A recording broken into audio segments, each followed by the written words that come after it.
मैं बात कर रहा था इन सैंपल्स की। ठीक है। तो टोटल जो हमारे वैल्यूज थे वो 50 50 50, मतलब 50 50 सैंपल करके 150 सैंपल थे आयरिस के। और वो तीन क्लास से बिलोंग कर रहे थे, तो जीरोथ क्लास में 50 सैंपल, वन क्लास में 50 सैंपल, टू क्लास में 50 सैंपल। तो जब ये थ्रेशोल्ड तुम देख रहे हो यहाँ पे, ये वैल्यू लिखी हुई है X2 और 2.45। ये थ्रेशोल्ड वैल्यू सभी डेटा को देखने के बाद इस कॉलम में निकाला गया। ठीक है।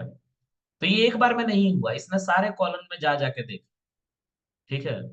सारे कॉलम में जब जा जाके देखा तो इसको सबसे जो इफेक्टिव, जहां पे सबसे कम ये इम्प्योरिटी मिल रही थी, सबसे कम ये इम्प्योरिटी मिल रही थी, 66.7% इसको बोले। ठीक है। गिनी जो होता है, वन का मतलब 100%। ठीक है। मतलब पूरा इम्प्योर रेट है। ठीक है। और गिनी यहाँ पे जो लिखा हुआ है 0.667 लिखा हुआ है, इसका मतलब है कि 66.7% इम्प्योरिटी अभी भी है। ठीक है।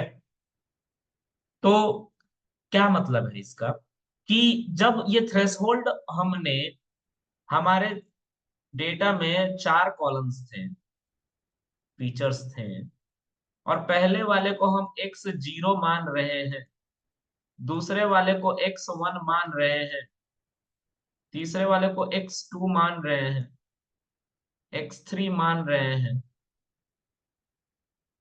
तो हमारा जो ये सैंपल्स है सभी के सभी, ठीक है, ये हमारा डिसीजन ट्री सबके ऊपर गया और देखा उसमें, और ट्राई कर रहा था डेटा को कम से कम इम्प्योरिटी के साथ दो पार्ट में तोड़ने का, क्योंकि दो ही ब्रांच बन रहे हैं। तो वो दो पार्ट में जब तोड़ने की कोशिश कर रहा था इससे, तो गिनी उसका ज्यादा बढ़ा हुआ आ रहा हो सकता है कि 98% आ रहा हो पहले वाले कॉलम को यूज करने से। दूसरे वाले, अच्छा, अब ये जो वैल्यू देख रहे हो ना 2.45, इन सभी कॉलम में नंबर ही तो थे। कहने का मतलब कि इन सभी कॉलम में जब नंबर थे तो एक नंबर को थ्रेशोल्ड माना इसे, मतलब बोला कि इस वैल्यू से इस कॉलम में जो भी बड़ा होगा, सॉरी, छोटा होगा या बराबर, ये X2 की वैल्यू जो भी 2.45 से छोटा होगा या बराबर होगा, उसको लेफ्ट हैंड साइड की तरफ भेज दे। ठीक है।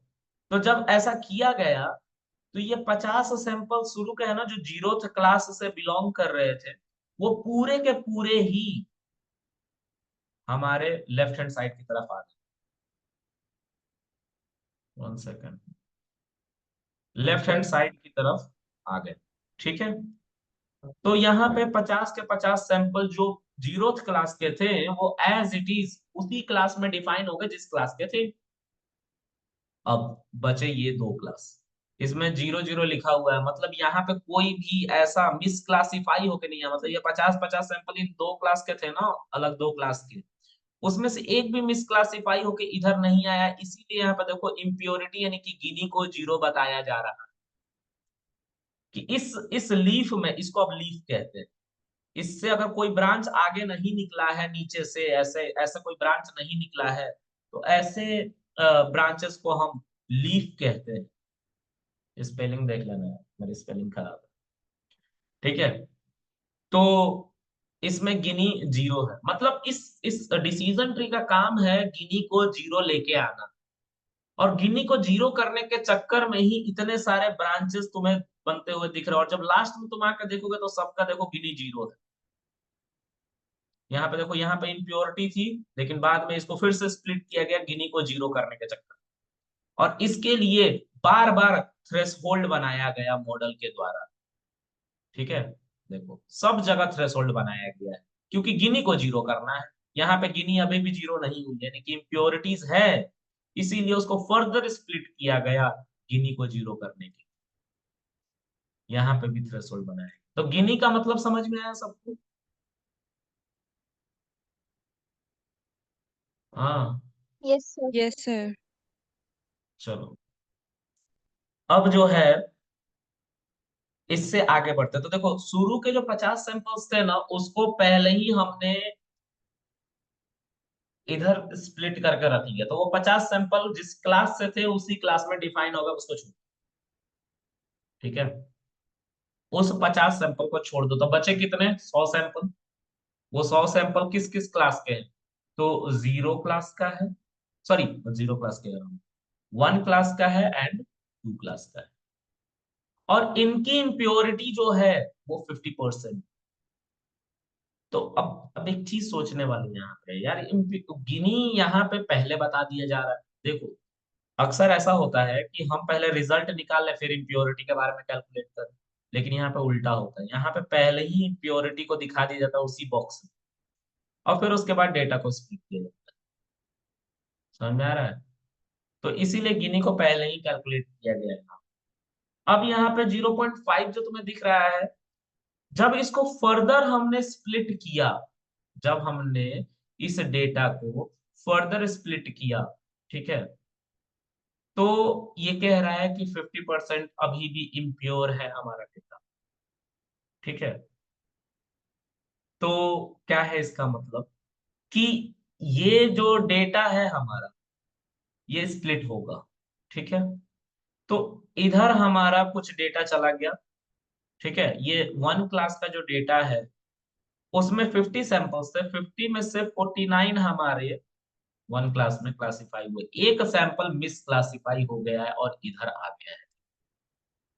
और जो इसमें 50 सैंपल्स थे, इसके 5 सैंपल जो थे वो भी मिस क्लासिफाई इधर आ गए लेफ्ट हैंड साइड की तरफ, और इधर 45 सैंपल चले गए।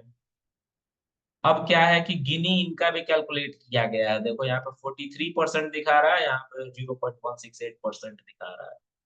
तो अब इन दोनों को फर्दर तोड़ा जाए कोई और थ्रेशोल्ड वैल्यू निकाल कर, और हर बार कॉलन में कुछ ना कुछ नया ढूंढा जा रहा है, उतने ही सैंपल के साथ जितने सैंपल बच गए, वो सारे सैंपल को हटा दिया जाता है जो ऑलरेडी क्लासिफाई हो गया, एक लीफ में कन्वर्ट हो गया, यानी कि उसके आगे फर्दर कोई भी ब्रांचेस नहीं बननी चाहिए, उसको वो छोड़ देता है। बाकी सब जो मिस क्लासिफाई या क्लासिफाई, देखो ये 49 सैंपल इसी क्लास में क्लासिफाई हो गए ना, और ये 45 सैंपल जिस क्लास के थे उसी क्लास में क्लासिफाई हो गए, तो अब इनको नहीं लिया जाएगा। ठीक है, इनको नहीं लिया जाएगा।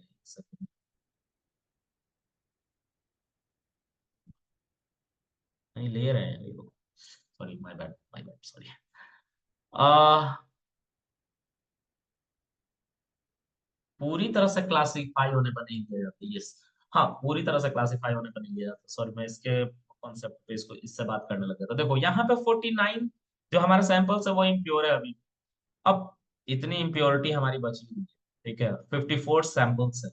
ठीक है, जिसमें से 49 वन क्लास के हैं एंड टू, सॉरी 5 हमारे टू क्लास से। तो जब इसको फर्दर स्प्लिट किया गया तो एक थ्रेशोल्ड निकाला गया, फिर से कॉलम नंबर 3 से यहाँ पे भी थ्रेशोल्ड निकाला गया था। ठीक है, कॉलम नंबर 2 से ये कॉलम नंबर 3 में जाकर थ्रेशोल्ड निकाला गया, बार बार ये कॉलम चेक करता है बचे हुए सैंपल्स के साथ। तो जब इसको देखा गया इन 54 सैंपल के साथ, तो डिफाइन किया गया कि ये थ्रेशोल्ड वैल्यू अगर हम लेके चले तो हम इम्प्योरिटी को और यानी कि गिनी को और कम कर सकते हैं। जैसे यहाँ पे 0.168 था ना, तो यहाँ पे देखो 0.041 रिड्यूस हुआ गिनी, इसकी वजह से हमने इसको फर्दर स्प्लिट।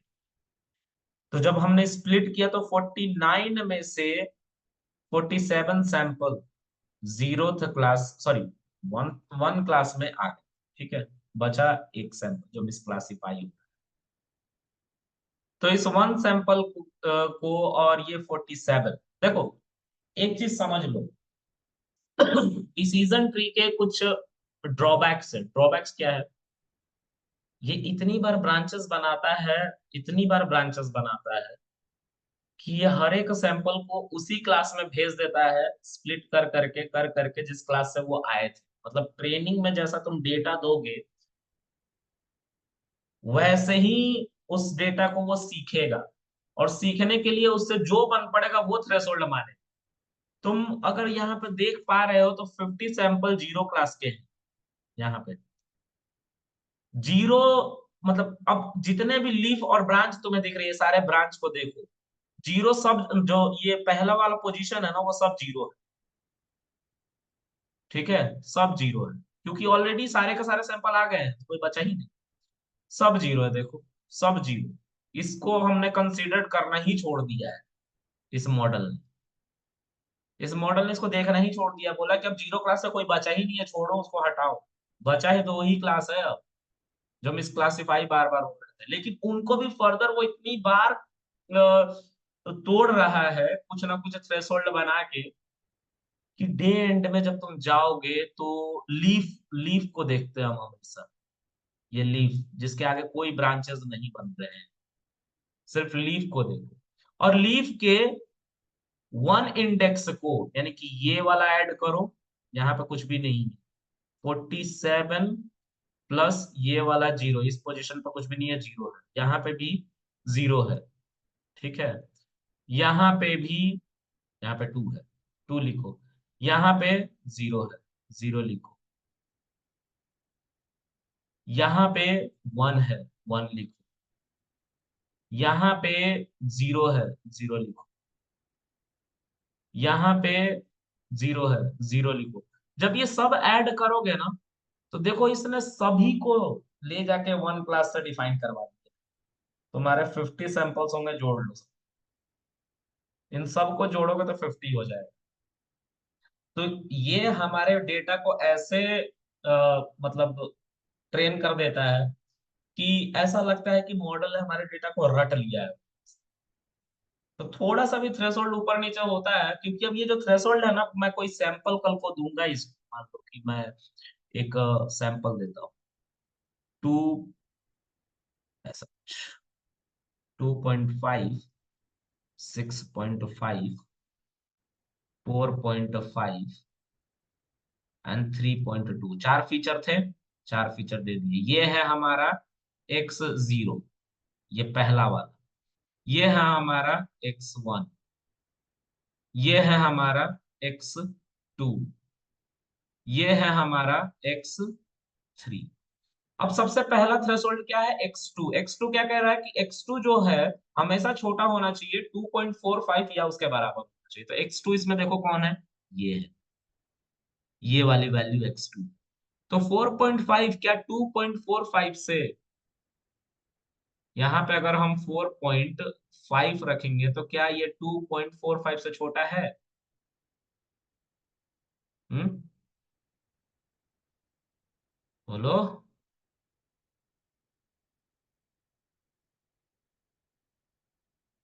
अगर नहीं नहीं छोटा, सर, बड़ा उससे।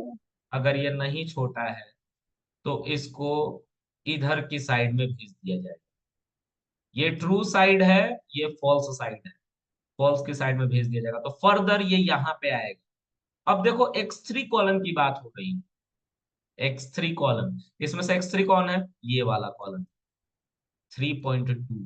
तो 3.2 को यहाँ पे रखो, 3.2। और क्या कह रहा है कि 3.2 जो है क्या 1.75 से छोटा है या बराबर है? तो दोनों में से कुछ नहीं है, बड़ा है। तो फिर से इसको इधर भेज दिया जाने की, फॉल्स की साइड में भेज दिया जाए। इधर नहीं भेजा जाएगा, ये ट्रू का साइड है, ये वाला साइड ट्रू का है और ये वाला फॉल्स। अब फर्दर डेटा हमारा यहाँ आता है, यही सैंपल पूरा का पूरा उठ के यहाँ आता है। अब इसमें x2 कॉलन को उठाया जाता है। x2 कॉलन कौन है, फिर से यही वाला है, 4.5। यहाँ पे फिर से 4.5 रखा जाता है। देखो x2 दो बार यूज हुआ है, यहाँ पे भी यूज हुआ है और यहाँ पे भी यूज हुआ है। तो 4.5 इस बार रख के फिर से पूछा जा रहा है क्या कि ये 4.85 से छोटा है या बराबर है? क्या जवाब आएगा? ट्रू। ट्रू। ठीक है, अब अगर ये ट्रू है तो किस क्लास से बिलोंग करेगा? तो ये हमारा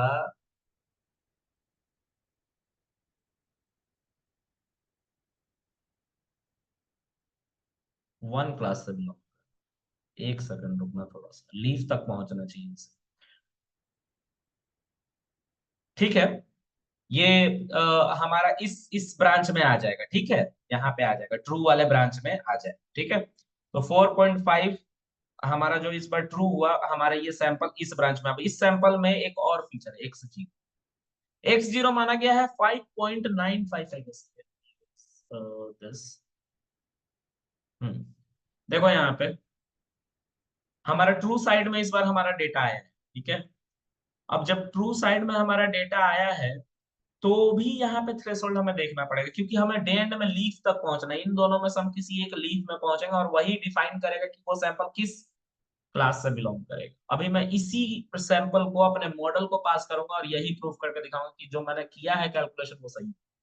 तो देखो यहाँ पे 5.95 जो दिख रहा है, और यहाँ पे x0 दिख रहा है। इसी कॉलन का x0 इसको कहेंगे, क्योंकि ये x0 पोजीशन पर रखा हुआ है। और x0 क्या है, 2.5। और हमारा मॉडल कह रहा है कि 2.5 अगर 5.95 से छोटा है या बराबर है, तो वो ट्रू वाले सेक्शन में जाएगा, यानी कि इस लीफ में जाएगा। और इस लीफ में हमारा ये 1 क्लास से डिफाइन होगा, जीरो से नहीं, और गिनी जीरो हो जाए। ठीक है। तो हमारे पास 3 क्लासेस हैं, 0, 1, 2। ठीक है। अब मैं इसी सैंपल को यूज करके तुम्हें बताता हूं कि ये बात सच है कि नहीं। तो देखो हमारा मॉडल कह रहा है कि ये 1 क्लास से बिलोंग। ठीक है। और 1 क्लास का नाम वो देगा, वन नहीं देगा, नाम देगा, कि हमने भी 0, 1, 2 समझने के लिए मान लिया था कि 0, 1, 2 हमारे 3 क्लासेस है। ठीक है। तो यहाँ पे हमारा जो सैंपल निकल के आ रहा है 2.5, 6.5, 4.5, 3.2। मैं इसको अभी डिफाइन किया हूं कि ये 0 क्लास से बिलोंग करेगा, तो मैं बाकी सबको ये लिस्ट।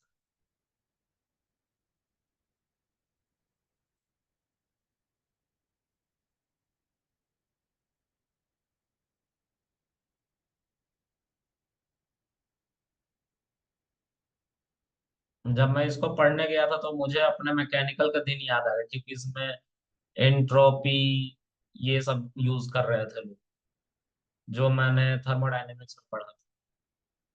ठीक है। ऐसा ऐसा टर्म यूज हो गया था। इसमें जो गिनी निकल रहा है लास्ट में, जैसे हम्म। ब्रांच के बाद में हमें उस ब्रांच को लीफ तक पहुंचाना है। जैसे हम्म। ट्रू होता जाएगा तो हमारा गिनी कम होता जा रहा है, मतलब जीरो हाँ। तक पहुंचा हमारा गिनी। जब हमारा डेटा जो है उस क्लास में ना जाके दूसरे क्लास में जाता है, मिस क्लासीफाई होता है, तो वही हम्म। गिनी मतलब इम्प्योरिटी जो होता है वो उसी का परसेंटेज कैलकुलेट कर रहा है, राइट। हाँ। देखो, तो हमारा जीरो जो क्लास था वो आयरिसितोसा था। ध्यान से इसको समझना, क्योंकि मुझे अभी अभी मैंने बोला ना 1 क्लास से बिलोंग करेगा ये सैंपल, यही सैंपल मैं पास करूंगा मॉडल। तो 1 क्लास को मैंने माना है सितोसा को, इसने सितोसा को 1 क्लास माना, सॉरी 0 क्लास माना है। ठीक है। 1 क्लास वर्सिकलर को माना है और 2 क्लास वर्जेनिका को माना है। ठीक है।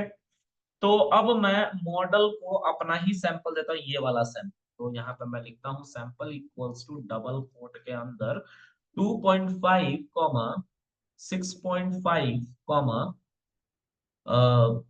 4.5, 3.2। ओके। और ये हमारा है मॉडल, और इससे हम प्रिडिक्शन मांगेंगे और सैंपल पास कर देंगे। क्या बता रहा है ये देखो, 1 क्लास बता रहा है। देखो ध्यान से, आयरिस वर्सी कलर। समझ में आ रहा है गाइस? हाँ। हाँ यस जी। सर, आगे। Yes sir. बहुत बढ़िया। तो तुम लोग तो समझदार हो, किसको नहीं समझ में एक बार फिर से बताओ। हम्म। अरे बताओ। नहीं बताओगे तो हमको कैसे समझ में आएगा कि तुमको समझ में आया कि नहीं आया। वाह। तो जैसे हम अपने मॉडल की एक्यूरेसी चेक करते हैं, सो हम्म। सपोज 98% है तो वो 2% गिनी है। नहीं यार, एक्यूरेसी पे मत जाओ अभी। ये तो मॉडल कैसे हमारे सैंपल को डिवाइड करेगा उसकी बात कर रहे हैं। वो इंटरनली इस गिनी चीज को मैप कर लेता है, एक ट्री की तरह बना देता है। और फिर सभी सैंपल को, मतलब ऐसा मान लो ना कि तुमने वो रील देखा है जिसमें अच्छे अच्छे सेब होते हैं या ऑरेंज होते हैं, उसको पास किया जाता है और वो शेप के अकॉर्डिंग बकेट में नीचे गिरते रहता है। रील देखा है? अगर तुम्हें छांटना है एक बराबर ऑरेंज को, तो एक ऐसा ही तुम सेगमेंट तैयार कर लेते हो और इसमें छोटे छोटे बकेट डाल देते हो नीचे। और ये एक रोलर की तरह होता है जिसमें तुम अपने ऑरेंज को रोल कर देते हो और वो जैसे ही, मतलब जिस शेप का होता है उस बकेट में गिर जाता है, क्योंकि इसको हमने ऐसे जी अलाइन यस कर। सर, ऐसा सुना है? देखा है सर, देखा है। हाँ। Yes, तो sir. और वो ये कुछ भी वैसा ही है, वैसे ही फनल की तरह है। ठीक है। और इस पे जो काम कर रहा है हमारा थ्रेशोल्ड वैल्यू। ठीक है। तो मैंने मतलब वो जो understand- शेप्स हमने ड्रॉ करी है वो थ्रेशोल्ड है। हाँ, वो थ्रेशोल्ड इंटरनली है, उसका स्कोर स्कोर मत देखो। अभी स्कोर तो होता है कि हमने जो इसने ट्री बनाया है उससे अगर हम जिस मॉडल पे हमने ट्रेनिंग की है उसी मॉडल का प्रिडिक्शन मांगे तो क्या स्कोर आएगा। तो वो बेसिकली हमारा क्या कहते हैं, स्कोर है ना? समझ में आ रहा है? Yes sir. हम्म। ये स्कोर नहीं है, ये तो Gini score is different. Okay, Gini score is just to identify whether a data belongs to any specific class और not। अगर नहीं कर रहा है तो उसमें आखिर इम्प्योरिटी तो आई होगी कुछ ना कुछ, मतलब उसमें दो तीन सैंपल्स तो रहे हो और दो तीन सैंपल में से एक सैंपल किसी और क्लास में जा रहा है और दूसरा सैंपल किसी और क्लास में जा रहा है। ठीक है, और दोनों एक ही क्लास के ओरिजिनल, लेकिन वो दोनों अलग अलग क्लास में चले। तो वो इम्प्योरिटी को कैलकुलेट करे कि ये दोनों अलग अलग क्लास में क्यों गए। ठीक है। ऐसा है ये। इसमें एक्चुअली जो डेटा जिस क्लास में, जैसे आइरिस सितोसा, आइरिस वर्सिकलर, वर्जिनिका है, 50-50 है। तो हम्म। पर्टिकुलर उसमें ना जाके, जैसे उसमें 25 उसमें चला गया, प्रॉपर जिस क्लास में जाना चाहिए ट्वेंटी हाँ, फाइव मतलब मैं कह रहा हूँ कि मान लो जब 50 सैंपल्स हैं। मान लो this is apple, 50 apple, okay, and ये 50 बनाना। ओके। ठीक है। तो अब जब मैंने इन दोनों को मिला दिया एक साथ, ठीक है, और मैंने जब इनको एक मशीन लर्निंग के मॉडल से बोला, मशीन लर्निंग के मॉडल को कि भाई इसको दो अलग अलग पार्ट में बांट दो। ठीक है। तो इसने क्या किया कि 50 में से 45 जो थे पहली क्लास, यानी कि एप्पल की बात कर रहा हूँ, एप्पल 45 को भी बांट दिए इधर। और कह रहा है कि ये जो 5 तुम्हारा बच गया है ये इधर चला गया, यानी कि बनाना में। ठीक है। और इसमें जो बनाना में लेट्स से 45 एलिमेंट थे वो इधर आ गए। ठीक है। मतलब एक सेकंड, ये गलत बन गया। मतलब बनाना में वो चले गई, इसके 5 सैंपल्स बनाना में चले गए बाइट। तो ये इम्प्योरिटी हो गई। इम्प्योरिटी यानी कि अब इसको कैलकुलेट किया जाएगा गिनी के साथ। मतलब यहाँ पे इम्प्योरिटी जो दिखाई तुम्हें देगा वो इम्प्योरिटी तुम्हें 10% दिखाई दे, 0.10। क्योंकि 5 सैंपल 50 का 10 ही होता है, 10%। ठीक है। तो ये गिनी बता रहा है कि कितने मिसक्लासिफाई हो उसका बेसिकली वो डिफरेंस बता रहा है। ठीक है। गिनी एक मिसक्लास तरह। हाँ जी। मिसक्लासिफाई जो मिसक्लासिफाई जो हो रहे हैं, हमारे जो सैंपल जो डेटा हो हाँ, रहा है, उसको कैलकुलेट करके वो जैसे 6.6 आ रहा राइट। है, वो तो परसेंटेज है। तो ये गिनी बेसिकली बता रहा है कि हमारे जो सैंपल 50 सैंपल थे, 50 को एप्पल में जाना चाहिए था, तो मेरा गिनी 0 हो जाता। लेकिन उसमें से करेक्ट 5 मिसक्लासिफाई हो गए, तो वो 10 जो है वो गिनी है। ठीक है। Correct correct.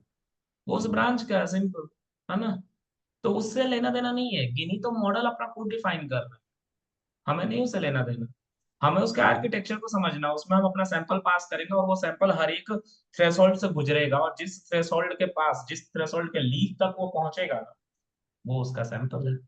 सिंपल। ठीक है, समझ में आया? कौन था, कौन पूछ रहा था? साक्षी, समझ यस में सर, आया? क्या? ओके। हाँ जी सर। अब मुझे कुछ और इसमें बताना है, ऐड अप करना है। ठीक है, मैंने बात करी थी पैरामीटर्स की, है ना, हाइपर पैरामीटर्स की। ये तो पूरा का पूरा ट्री है। ठीक है, इसमें स्केलिंग की जरूरत इसलिए नहीं पड़ती क्योंकि मॉडल इंटरनली हर एक थ्रेशोल्ड को खुद ही देखो उठा रहा है। ठीक है, इसीलिए इसमें स्केलिंग की जरूरत नहीं पड़ती, क्योंकि इसमें ऑलरेडी ये हर एक सैंपल को देख रहा है, अपने हिसाब से थ्रेशोल्ड बना रहा है। इसीलिए स्केलिंग की जरूरत नहीं है। अगर तुम स्केल कर भी लेते हो तो कोई दिक्कत नहीं, लेकिन अगर नहीं भी करते हो, डिसीजन ट्री यूज कर रहे हो, तो you are allowed, you are free, you can use, भले ही वो किसी भी रेंज का हो। ठीक है, तो इस बात को याद रखो। ठीक है, सर डिसीजन ट्री में अगर स्केलिंग नहीं कर रहे हो, then also your model will give you the accurate answer. लेकिन इसका एक ड्रॉबैक बहुत बड़ा है, ये बहुत जल्दी ओवरफिट हो जाता है। ओवरफिट मतलब मॉडल इतनी अच्छी से रट लेता है डेटा को कि टेस्टिंग डेटा पे खराब रिजल्ट देने लगता है। हाँ, कोई सर कह रहा था, तो बोलो। सर यहाँ पे अगर हम फीचर स्केलिंग का यूज करते हैं तो हमारे मॉडल पे कोई फर्क पड़ेगा डिसीजन ट्री में? किस पे? डिसीजन ट्री में अगर हम फीचर स्केलिंग का यूज करते हैं तो हाँ, कोई फर्क पड़ेगा? कोई फर्क वो नहीं तो पड़ता, बोला तो कोई फर्क नहीं पड़ेगा। इस पे बोला गया है प्रॉपर कि if you are not interested to scale your data, you can sit. One second, I think my piece is going down.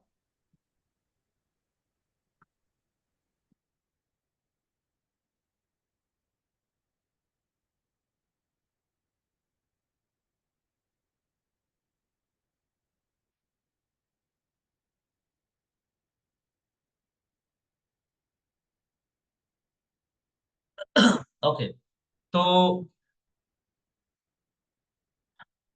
तो ये बेसिकली हमारा कहता है डिसीजन ट्री कि अगर तुम्हारा मॉडल, लेट्स से तुम नहीं चाहते स्केल करना अपने मॉडल को, सॉरी अपने अपने डेटा को, तो तुम डिसीजन ट्री को पास करो। डिसीजन ट्री लेकिन क्लासिफिकेशन में अच्छा है, रिग्रेशन में नहीं। कुछ बातें मैं लिखता हूँ, उसको ध्यान से सुनना और पढ़ लेना।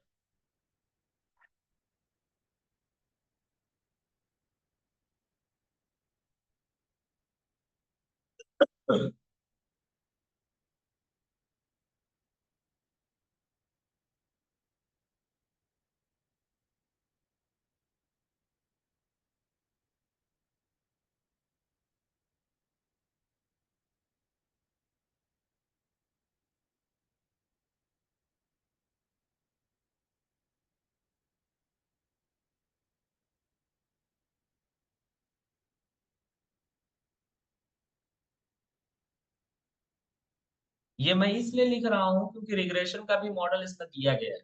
ठीक है, डिसीजन ट्री रिग्रेशन नाम से। इसलिए रिग्रेशन पे अच्छा काम नहीं करता है। आई विल शो यू कि क्यों नहीं करता है। आज नहीं, मैं इसको कल शो करूंगा, अभी मैं बुलेट पॉइंट्स लिख रहा हूँ। तो see, these are these are kind of notes. इसके अलावा एक बहुत इंपॉर्टेंट है, how to protect decision tree model to get overfit. हम ओवरफिट होने से अपने डिसीजन ट्री को कैसे बचा सकते हैं? ओके, कैसे बचा सकते हैं, तो कोई आइडिया कोई देगा मुझे कैसे बचा सकते हैं? देखो, एक चीज तुम लोगों ने नोटिस करी, इसमें प्रोबेबिलिटी कहीं नहीं है। कहीं पे प्रोबेबिलिटी लगाया तुमने? बोलो। सिंपल सिंपल थ्रेशोल्ड है, देख रहे हो? थ्रेशोल्ड से वैल्यू हमारी जा रही है ना, और वो एक क्लास में डिफाइन हो जा रहा है, दैट्स इट। यहाँ पे अभी तक हमने कहीं पे भी प्रोबेबिलिटी नहीं देखा।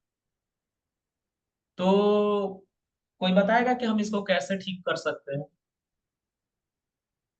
मैं हिंट देता हूँ, प्रोबेबिलिटी का यूज कर कैसे करेंगे, लेकिन हम्म बोलो, बोल नहीं रहे हो? मेरी आवाज आ रही है तीनों सबको? क्लासेस तीनों क्लासेस के लिए अलग अलग वो प्रोबेबिलिटी निकालेगा और जिसकी मैक्सिमम होगी उसको तो कंसीडर हम कर क्या लेंगे। करेंगे, वही पूछ रहा हूँ, उसके लिए क्या करना पड़ेगा? अच्छा देखो, अगर मेरा मॉडल हमारे सारे सैंपल को डिफाइन करने के लिए इतने सारे ब्रांचेस बना रहा है और मैं बोलूं कि नहीं, इतने से ज्यादा ब्रांच मुझे चाहिए ही नहीं, तो क्या ये लीफ नहीं बनेंगे? ये भी तो लीफ बन जाएंगे बिना पूरी तरह से मॉडल को स्प्लिट करे हुए, डेटा को स्प्लिट करे हुए। ठीक है, तो हमारा जो सैंपल हम जो लेके प्रिडिक्शन मांग रहे थे वो यहाँ पे फंसा था, राइट? यहाँ पे जाने के बाद वो इधर आया था। ठीक है, तो अब 100% एक्यूरेसी के साथ, एक्यूरेसी 100%, 100% वो वन क्लास बिलोंग करेगा। हमारा डिसीजन ट्री का मॉडल 100% एक्यूरेसी देता है अगर पूरे डेप्थ तक, यानी कि पूरा शुरू से लेकर लास्ट तक उसको ट्रेन किया गया है, ऐसे उसने ब्रांच बना दी है। 100% देता है ये, हमेशा देता है।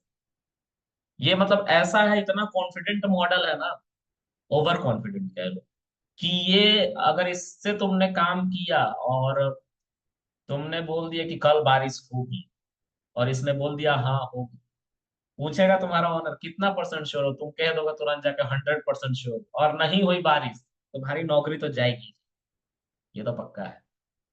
तो इस चीज से बचने के लिए we try to reduce this in depth learning, इस पूरे एंड तक की लर्निंग को हम खत्म कर देते हैं। और इसके लिए हमें हाइपर पैरामीटर ट्यून करना पड़ता है। तो डिसीजन ट्री जो था हमारा, डिसीजन ट्री जो मॉडल था हमारा, उसके अंदर मैक्स डेप्थ करके एक आर्ग्यूमेंट था। उस मैक्स डेप्थ में हमें कुछ नंबर, इंटीजर वैल्यू पास करनी पड़ती है, लेकिन वो इंटीजर है क्या उसको समझ।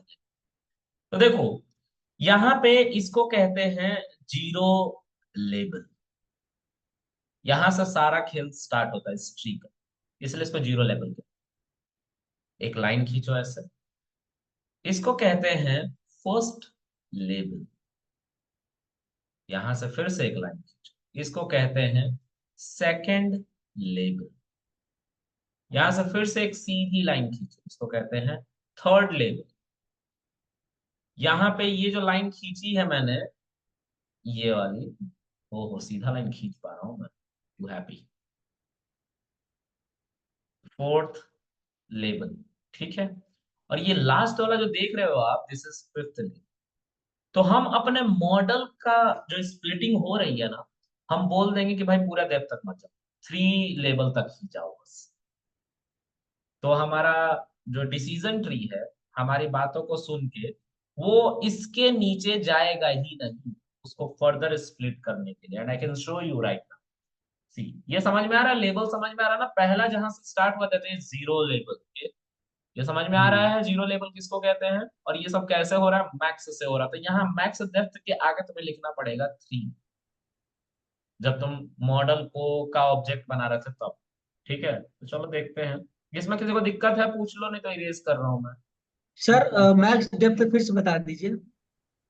मैक्स डेप्थ का ये मतलब है, ये सेंस है कि हम उसको पूरे लास्ट तक ना स्पीड, हम उसको बीच में ठीक है। नहीं रोक। तो जैसे ही इस बीच में रोकोगे ना, तो वो लगेगा प्रोबेबिलिटी पे काम कर, क्योंकि पूरा अब तो डेप्थ तक वो पहुंचा नहीं। जब पहुंचा नहीं तो थ्रेशोल्ड तो पूरा मिला नहीं इसको, जैसे ये थ्रेशोल्ड नहीं मिलेगा, तो कहीं ना कहीं जाके तो वो प्रोबेबिलिटी पे काम करेगा, और यहीं पे प्रोबेबिलिटी यूज होने लग जाती है जैसे ही उसको मैक्स डेप्थ नहीं मिलती। इनके बाद वो लगता है प्रोबेबिलिटी लगा, 50-50 वाला गेम। चलो 51 तुम्हारा हो जाएगा तो तुम इस क्लास के हो गए, और 49 हो जाएगा तो तुम दूसरे क्लास के, ऐसा कुछ है ना? तो अब इसके आगे उसकी वर्किंग चेंज हो जाएगी। हाँ, इसके आगे वर्किंग चेंज हो जाएगा। अभी तक प्रोबेबिलिटी नहीं था, अगर पूरा तुम इस मॉडल को ट्रेन कर देते शुरू से लेकर लास्ट तक, तो प्रोबेबिलिटी की जरूरत नहीं थी। तो लेकिन अगर, इसमें ठीक है बोलिए सर। लेकिन अगर तुमने इसको तुम बीच में कहीं रोक देते, पूरा डेप्थ तक नहीं जाता, तो लगता है प्रोबेबिलिटी यूज कर। अच्छा, इसमें एक क्वेश्चन बनता है, जैसे हाँ, हम रूट से ब्रांच करते हुए इस डेटा को जब तक प्रॉपर उस में नहीं जा रहा है तब तक उसको स्प्लिट इसलिए कर रहे हैं कि वो प्रॉपर क्लास में जाए, मिस उसी क्लास में क्लासिफिक। जाए जिस क्लास से वो आया था। हाँ करेक्ट। लेकिन वो ब्रांच से ब्रांच इसलिए बन रहे हैं कि वो मिसक्लासिफाई हो रहा है, फिर उसको वो कर रहे हैं, फिर उसको थ्रेशोल्ड जबरन सेट। कोशिश किया जा रहा है उस सैंपल को उसी क्लास में भेजने के लिए, और इसीलिए बार बार थ्रेशोल्ड ये बात स्प्लिट अच्छा, कर करके लेकिन ब्रांचेस। आप बोल रहे हैं कि डेप्थ तक नहीं जाएंगे, तो हमारा हम्म। वो मिसक्लासिफिकेशन प्रॉब्लम से हमें फेस करना पड़ेगा ना, क्योंकि वो जबरदस्त हम। मिसक्लासिफिकेशन प्रॉब्लम फेस करना पड़ेगा, और उसी के लिए प्रोबेबिलिटी लाई गई। अब देखो यहाँ पे ध्यान से देखो, यहाँ पे अच्छा। जब वो सैंपल आएगा तो उसकी प्रोबेबिलिटी निकाली जाएगी, किसकी प्रोबेबिलिटी होने की ज्यादा है। ठीक अच्छा। है, समझ में आ रहा है?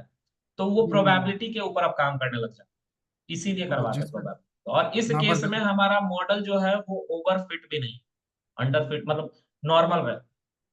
नॉर्मल रहेगा, जिसकी प्रोबेबिलिटी ज्यादा रहेगी उसी को उस क्लास में भेज दिया जाएगा। हाँ, ठीक है। तो अब मैं इसको करके दिखा, ठीक है। किसी को कुछ पूछना है पूछ लो, अभी भी कुछ है तो। मैं फिर से ले आऊं पिक्चर को। हाँ, कितना अच्छा पिक्चर बनाया, रेड रेड कर दिया मैंने। वाह, चलो, किसी को कुछ पूछना है? अबे पटाखे क्यों फोड़ रहे हैं यार? तुम लोग की तरह भी पटाखे फोड़ रहे हैं क्या? Yes, sir. मैं तो काफी दूर हूँ यार बैंगलोर में तो नहीं बोल रहे। क्यों पटाखे क्यों फोड़ रहे हैं? आज शादी ही है सर। वैलेंटाइन है ना सर आज। कौन सा टाइम है? वैलेंटाइंस अच्छा, इसीलिए इसीलिए पटाखे फोड़ रहे हैं। अरे यार, तुम तो अति कर। डे चलो, फिर से रिज्वाइन करो भाई, फिर से रिज्वाइन करो। सर सर, पटाखे